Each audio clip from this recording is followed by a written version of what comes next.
This is the Lone Crater YouTube. We hope this video helps. In this video, I will explain how to connect Streamyard to Zoom.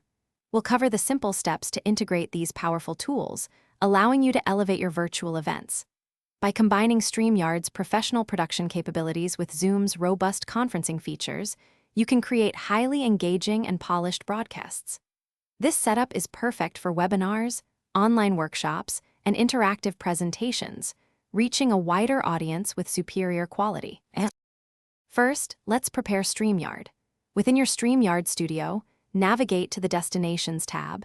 You will need to select the Virtual Camera option as your primary output. This setting allows Streamyard to act as a video and audio source for other applications. Make sure your microphone and camera inputs are correctly chosen within Streamyard, and add any custom branding or overlays you wish to use for a professional look. Now, let's move to Zoom. Launch your Zoom application and initiate a new meeting or webinar. Before going live, locate the video and audio settings. For your video source, select Streamyard Virtual Camera from the drop-down menu. Similarly, for your audio input, choose Streamyard Virtual Mic.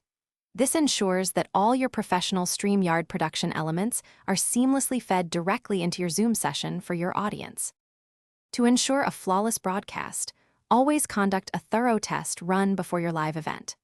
A stable internet connection is crucial for maintaining high-quality video and audio throughout your session. Continuously monitor your audio levels and video feed to catch any potential issues early. Remember to utilize Zoom's interactive features, like polls and Q&A, to keep your audience engaged and make your presentation truly dynamic and memorable. Thanks for watching. Consider subscribing if we helped you.